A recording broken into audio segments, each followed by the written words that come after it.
వీళ్ళు ఏంది ప్రాజెక్టుల మీద శ్వేతపత్రం విడుదల చేస్తారు. దేనికి ఈ శ్వేతపత్రాలు? నీళ్ళు అనేక చేత కాదు. ఆ కాళేశ్వరంని ఏం చేస్తారో చెప్పరు. ఈ పాలమూరు రంగారెడ్డిని ఏం చేస్తారో చెప్పరు. రైతుల పొలాలు వైపు ఎండిపోతూ ఉన్నాయి.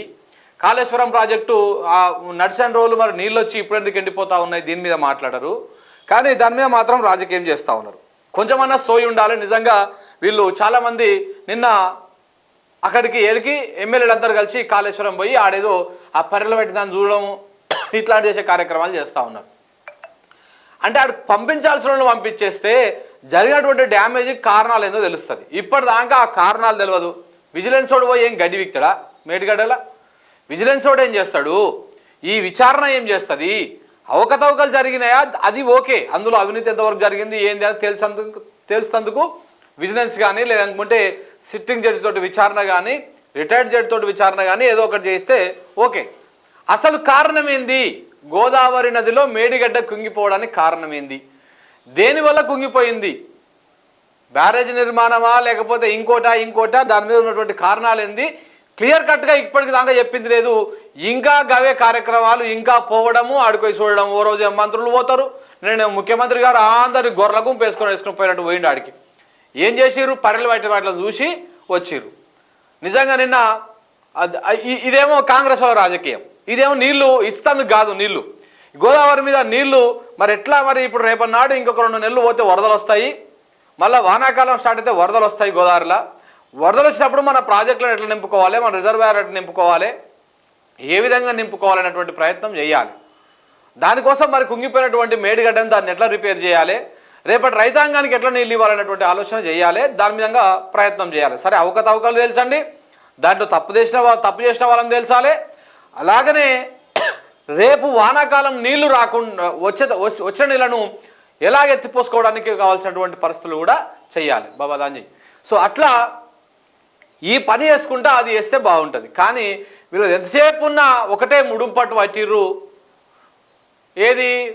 Kaleshwaram waste, Kaleshwaram waste, Kaleshwaram waste అని చెప్పేసి ఇప్పుడు దాన్ని వేస్ట్ చేసేటువంటి ప్రయత్నాలు చేస్తూ ఉన్నారు. ఇది కాంగ్రెస్ వల్ల రాజకీయం. ఇక మరో సైడు నిన్న నల్లగొండలో జరిగినటువంటి కేసీఆర్ సభ. మరి కేసీఆర్ ఆరాటం ఏంది? వీళ్ళదేమో ఎంతసేపు ఉన్న బురద వెళ్ళేటువంటి ప్రయత్నం, కాళేశ్వరాన్ని బొందబెట్టేటువంటి ప్రయత్నం. మరి నల్లగొండలో కేసీఆర్ పెట్టేటువంటి సభ దేనికోసము?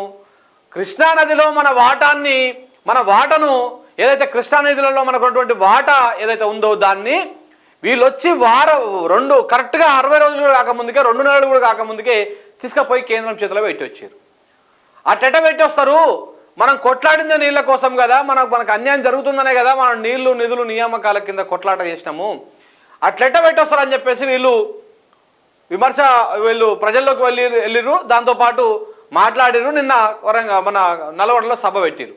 ఈ సభ నేపథ్యంలోనే వెంటనే ఒకరోజు సభ ముందు ఏమంటారు 2 రోజుల ముందేమో తీర్మానం పెడతారు. ఏంది మేము అప్పగించడం లేదని. మన దాంట్లో కూడా మన పవర్ స్టేషన్ ఏదైతే ఉందో శ్రీశైలం పవర్ ప్రాజెక్టు గురించి క్లారిటీ లేదు. మరి విద్యుత్ ఉత్పత్తి ఎవరి చేతిలో ఉంటుందో ఏందో క్లారిటీ లేదు. ఇలా లేకుండా తూతూ మంత్రంగా మొన్న ఒక తీర్మానం పెట్టారు. నిన్ననేమో ఇక్కడ సభ పెడతా ఉన్నాడు కదా, మీడియా ఇక్కడ కవర్ చేయకూడదు. ఆయన మాట్లాడేదాన్ని మీడియా అంతా చూపిస్తే ప్రజల లోపల మైండ్ సెట్ మారిపోతుంది, వాస్తవాలు తెలుసుకుంటారు, రేపనాడు ప్రాబ్లం అవుతుంది మనకు అని చెప్పేసి వెంటనే మన మేస్త్రి గారు, మరి ఈ మాట నాకు అనిపించట్లేదు కానీ ఆయన చెప్పుకున్నటువంటి మాట గుంపు మేస్త్రి.